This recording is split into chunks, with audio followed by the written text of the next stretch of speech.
మీకుండే ఎటువంటి గ్రహ బాధలైనా గృహ బాధలైనా శాశ్వత పరిష్కారం కోసం సంప్రదించండి శ్రీనివాస జ్యోతిషాలయ. నమస్తే. నమస్తే. ఈ ధర్మస్థలి గురించి డిప్యూటీ సీఎం శివకుమార్ ఒక బాంబు పేల్చాడని చెప్పొచ్చు. అంటే ఇదంతా కూడా కుట్ర ఏమీ లేదన్నట్టుగా ఆయన మాట్లాడుతుంది. మరోవైపు భీమా మాత్రం ఇదంతా నిజమే అన్నట్టుగా ఆయన మాట్లాడుతున్నారు. ఇది క్లోజ్ చేస్తారా? శివకుమార్ మాటలను బట్టి ఇష్యూని క్లోజ్ చేస్తారా అనుకోవచ్చు. ఇప్పుడు అదే అనిపిస్తుంది. అసలు ఈ కేసే క్లోజ్ చేసేస్తారు అన్న ఫీలింగ్ అయితే వచ్చింది. దీనికి ప్రధాన కారణం ఏంటంటే కొన్ని డెవలప్మెంట్స్ జరిగాయి. ముఖ్యంగా డీకే శివకుమార్ నిన్న మీడియాతో మాట్లాడుతూ క్లియర్ గా ఆయన ఏం చెప్పాడంటే ఇందులో ఏమీ లేదు, అసలు ఆ శవాలు లేవు, ఏమీ లేవు, ఇదంతా కూడా వేస్ట్ వ్యవహారం, ఎంప్టీ ట్రంక్ అన్నాడు. There is nothing, it is empty trunk అని ఆయన క్లియర్ గా చెప్పాడు. దాంతో పాటు ఆయన దీని వెనుక కుట్ర ఉంది, ధర్మస్థల దేవస్థాన ప్రతిష్టను దెబ్బతీయడానికి ఒక లార్జర్ కాన్స్పిరసీ జరిగింది దీంట్లో, అది కూడా మేము వెలికి తీస్తాము అని కూడా ఆయన హెచ్చరించాడు. ఇది కోర్టులో ఉంది కాబట్టి మేము సిట్ వేసాము, లేకపోతే సిట్ వేయాల్సిన అవసరం కూడా లేదనేది కూడా ఆయన క్లియర్ గా చెప్పాడు. అంటే ఆయన క్లియర్ గా ఏం చెప్తున్నా, ఇది కుట్ర జరిగింది, ఇది ధర్మస్థల ఇది వీరేంద్ర హెగ్డే నాకు ఎప్పటి నుంచో తెలుసు, ఆ ధర్మస్థల గురించి నాకు తెలుసు, నేను అనేక సార్లు వెళ్ళాను. ఆయన 1968 నుంచి కూడా ధర్మాధికారిగా ఉంటున్నాడు, ఆయన కుటుంబం ఎప్పటి నుంచో ధర్మాధికారులుగా ఉంటున్నారు. సో 2022లో ఆయన రాజ్యసభకు బీజేపీ నామినేట్ చేసింది. సో ఆయన గురించి నాకు పర్సనల్ గా తెలుసు, ఇలాంటివి చేసే వ్యక్తులు కాదు వాళ్ళు. సో ఇది కేవలం ధర్మస్థల ప్రతిష్టను దెబ్బతీయడానికి కొంతమంది కుట్ర చేశారు. ఆ కుట్రదారులు ఎవరనేది కూడా మాకు అర్థమైంది, ఆల్రెడీ మాకు తెలుసు అనేది కూడా ఆయన చెప్తున్నాడు. అంటే క్లియర్ గా ఇప్పుడు రివర్స్ అయిపోయి ఈ భీమా ఎవరైతే ఉన్నాడో అతన్ని అరెస్ట్ చేసే అవకాశం కనిపిస్తుంది, ఈ కేసుని క్లోజ్ చేసే అవకాశం కనిపిస్తుంది. అంటే 18న రెండు సభల్లోనూ, ఇటు ఎమ్మెల్సీ అండ్ ఎమ్మెల్యే అసెంబ్లీ, ఈ రెండు సభల్లో కూడా ముఖ్యమంత్రి సిద్ధరామయ్య ప్రకటిస్తాడు అని కూడా ఈయన అంటున్నాడు. అంటే ఈరోజు 16, రేపు లేదు ఎల్లుండి, అంటే మండే ప్రకటించే అవకాశం కనిపిస్తుంది. అంటే ఈ లోపల సిట్ ఏమన్నా నివేదిక ఇస్తుందా, మరి మండే ఆయన ఏం ప్రకటిస్తాడు అనేది మనం చూడాలి. కానీ ఈయన మాటలు, ఈయన ఉప ముఖ్యమంత్రి కాబట్టి అది కూడా సిఎల్పి సమావేశం జరిగిన తర్వాత మీడియాతో మాట్లాడాడు. సిఎల్పిలో కూడా మేము ఇష్యూ డిస్కస్ చేసి మేము ఒక నిర్ణయానికి వచ్చామని కూడా ఆయన అంటున్నాడు. కాబట్టి క్లియర్ గా కాంగ్రెస్ స్టాండ్, ప్రభుత్వ స్టాండ్ మనకేం కనపడుతుందంటే ఈ కేసులో ఏమీ లేదు.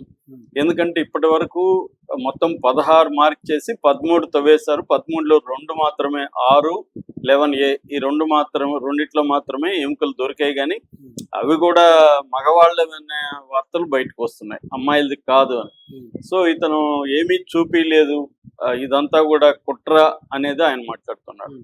విశేషం ఏమంటే అక్కడ కర్ణాటకలో ఇటు ప్రతిపక్షం అధికార పక్షం రెండు కూడా ఒకే భాష మాట్లాడుతున్నాయి. నిన్న ప్రతిపక్ష నాయకుడు కూడా, అసెంబ్లీలో ప్రతిపక్ష నాయకుడు ఆర్ అశోక్, ఆయన ఏం మాట్లాడుతున్నా అంటే క్లియర్ గా ఇది కుట్ర. ఆయనైతే ఇంకా విచిత్రంగా మాట్లాడాడు, ఇది అర్బన్ నక్సల్స్ ఇంటర్నేషనల్ హస్తము, అంతర్జాతీయ విదేశీ హస్తం అనేవాళ్ళు ఒకప్పుడు, ఇప్పుడు అంతర్జాతీయ హస్తం అంటున్నారు. మనకి 70-80ల సినిమాలు చూస్తే ప్రతి దాంట్లో విదేశీ హస్తం అని విదేశీ వాళ్ళను లాస్ట్ లో ప్రవేశపెట్టాడు విల్లల్లో. సో అలాగే వీళ్ళు ఇప్పుడు బీజేపీ వాళ్ళు ఏం మాట్లాడుతున్నారంటే అర్బన్ నక్సల్స్ అన్నారు, వాళ్ళు ఎవరో మరి తెలీదు. రెండోది విదేశీ కాకుండా అంతర్జాతీయ హస్తం, ఇంటర్నేషనల్ హ్యాండ్ అని అన్నాడు ఆయన. సో వీళ్ళిద్దరూ కలిసి చేస్తున్నారు, కుట్ర చేస్తున్నారు అనేది ఆయన మాట్లాడాడు. ఆయన ఏమంటున్నా అంటే దీన్ని ఎన్ఐఏకి అప్పగించి కుట్రదారుల మీద చర్య తీసుకోవాలనేది ఆయన కూడా మాట్లాడుతున్నాడు. సో మేబీ వీళ్ళ ప్రెజర్ ఉందా, ఎందుకంటే 2025లో ఎన్నికలు వస్తున్నాయి కాబట్టి కాంగ్రెస్ కొంత భయం ఉంది. కర్ణాటకలో ఏంటంటే బీజేపీ కొంత స్ట్రాంగ్ గానే ఉంది, అక్కడ మత వ్యవహారాలు కూడా అక్కడ స్ట్రాంగ్ గా ఉంటాయి. గతంలో కూడా ఎన్నికలకు ముందు కూడా రకరకాల పద్ధతులు హిందూ వ్యతిరేకి కాంగ్రెస్ అని చెప్పడానికి వీళ్ళు ట్రై చేసినప్పుడు, అప్పుడు కూడా సిద్ధరామయ్య మాట్లాడిన దానికి వ్యతిరేకంగా బీజేపీ ఒక ఉద్యమంలాగా తీసినప్పుడు అప్పుడు కూడా డీకే శివకుమారే దాన్ని మేము హిందువులకు వ్యతిరేకంగా నిరూపించగలిగాడు. సో అందుకని డీకే శివకుమార్కి ఏంటంటే కర్ణాటకలో ఉండే ఈ హిందూ మత సంస్థలతో దగ్గర సంబంధాలు ఉంటాయి. సో అందుకని ఆయన ఇప్పుడు ఈ ధర్మస్థలకి అనుకూలంగా నిలబడుతున్నట్టుగా వీరేంద్ర హెగ్డేకి రక్షణగా నిలబడుతున్నట్టుగా కనబడుతుంది. ఈ కేసుని ఏదో ఒక కొంత డ్రాగ్ ఆన్ చేసి ఏమీ దొరకలేదని చెప్పి క్లోజ్ చేసేసి ఆలోచనలో ఉన్నట్టుగా కనబడుతున్నారు. క్లోజ్ చేయడమే కాకుండా దీని వెనుక కుట్ర ఉందనే యాంగిల్లో కూడా ఆయన ఎక్కువ మాట్లాడుతున్నాడు. ఇది ప్రధానంగా మనకి అర్థమవుతుంది. అంటే త్వరగానే ఇది క్లోజ్ చేస్తారు. ఇటువైపు భీమా నిన్న ఇండియా టుడేలో ఇంటర్వ్యూ ఇచ్చాడు. తర్వాత నిన్న ఆఫ్టర్నూన్ ఆయన న్యూస్ మినిట్కి ఇంటర్వ్యూ ఇచ్చాడు. న్యూస్ మినిట్ వాళ్ళు దీన్ని డే 1 నుంచి కూడా డీటెయిల్గా గ్రౌండ్ రిపోర్టింగ్ అనేది అక్కడ కొంతమంది విలేకరులు ఉండి డీటెయిల్ గ్రౌండ్ రిపోర్టింగ్ చేసే మీడియాలలో ఒకటి వచ్చి న్యూస్ మినిట్.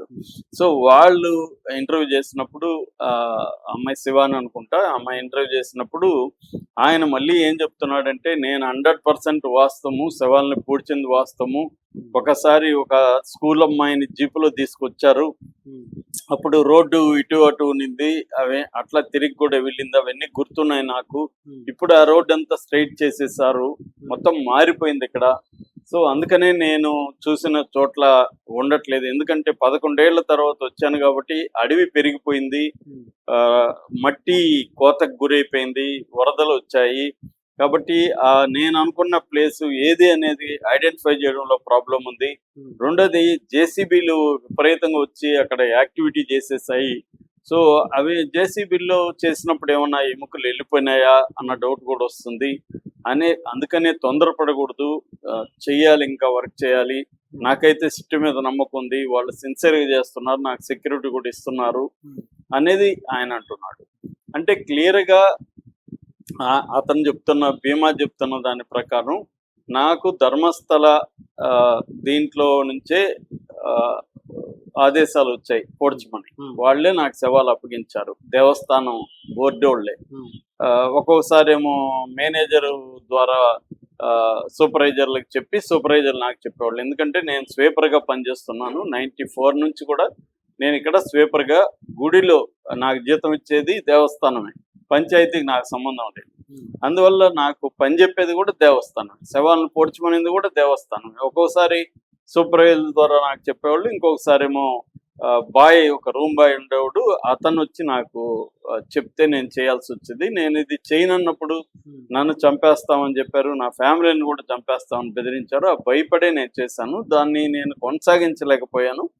సో దాని తర్వాత భయం వేసి నాకు ఫ్యామిలీని షిఫ్ట్ చేసుకొని వెళ్ళిపోయానని ఆయన ఇంతకుముందు ఇదే లీక్ అయింది. బట్ ఆయన నోట్లో నుంచి నిన్న ఒక దాదాపు ఒక 12 నిమిషాలు 13 నిమిషాలు ఇంటర్వ్యూలో ఆయన డీటెయిల్గా చెప్తున్నాడు. సో కాబట్టి ఓవరాల్గా ఏంటంటే ఈ కేసును క్లోజ్ చేసే అవకాశం కనపడుతుంది. కాకపోతే నిన్న ఇంకొక ఇన్సిడెంట్ కూడా జరిగింది. 2 బ్రదర్స్ వచ్చారు, నితిన్ అండ్ నితీష్ అని. ఆ 2 బ్రదర్స్ వాళ్ళ సిస్టర్ మిస్ అయింది అనేది కొత్త కంప్లైంట్. 2012లో హేమలత అనే అమ్మాయి 17 ఏళ్ళు, ఆమె వాళ్ళ గ్రామంలో ఒక మహిళతో కలిసి ఈ దేవుడిని చూడడానికి ఇక్కడ మంజునాథ టెంపుల్కి వచ్చింది, ధర్మస్థలకి. కానీ తిరిగి రాలేదు. మేము ఆమెను అడిగితే, ఆ ఉమెన్ అడిగితే, ఆమె అసలు నేను కలిసి వెళ్ళలేదు మేద్రం అని ఆమె బుకాయించింది. మేము ఇప్పుడు కంప్లైంట్ ఇచ్చాము, ఇప్పటి వరకు దాని మీద ఏమీ చర్య తీసుకోలేదని వాళ్ళు సిట్టుకొచ్చి ఆ బ్రదర్స్ 2 కూడా హేమలత అమ్మాయి గురించి చెప్పారు. ఫస్ట్ టైం అనమాట హేమలత. ఇప్పటి వరకు ఏంటంటే పద్మలత, వేదవల్లి, సౌజన్య, అనన్య భట్, ఈ 4 మిస్సింగ్ కేసులు మాత్రం మనకి క్లియర్ గా ఉన్నాయి. సో ఇప్పుడు ఏమి వచ్చింది. అట్లాగే నిన్న ఇంకొక వార్త కూడా ఏంది వచ్చిందంటే, ఈయన ఇంటర్వ్యూలో చెప్పలేదు కానీ బయట చెప్తున్నాడు అని చెప్తున్నారు. కేరళ అమ్మాయిని కూడా నేను పోడ్చాను ఇక్కడ, మలయాళీ అమ్మాయి అనేది కూడా నాకు అర్థమైంది, ఆమె దగ్గర ఉన్న కార్డు అవి చూశాను సో అనేది కూడా ఆయన చెప్తున్నాడు. అంటే నిన్న తవ్వలేదు, ఎందుకంటే ఇండిపెండెన్స్ డే కాబట్టి. ఈ రోజు తవ్వుతారా లేదా అనేది, అంటే అక్కడ గ్రౌండ్ లెవెల్లో వార్తలు కూడా మనకు వస్తున్న వార్తలు ఏంటంటే, ఈ కేసు క్లోజ్ అయిపోతుందేమో, ఇంకొక 2-3 రోజులు సిట్టు ముగిచ్చేస్తుంది, ఆపేస్తుంది, ఎందుకంటే దొరకట్లేదు కాబట్టి తను చూపించినవి. మేము ఇన్ని రోజులు 20 రోజుల పైన అయ్యింది, 20 రోజులుగా మేము ఇప్పుడు 13 తవ్వాము. 13లో ఓన్లీ 2 ఎముకలు దొరికాయి, 2 చోట్ల దొరికాయి. ఆ 2 కూడా ఆడవాళ్ళది కాదు కాబట్టి తను చెప్పే దాంట్లో వాస్తవం లేదు అని కేసు క్లోజ్ చేసే అవకాశాలు అన్ని వైపుల నుంచి మనకి కనిపిస్తూ ఉన్నాయి. Thank you sir.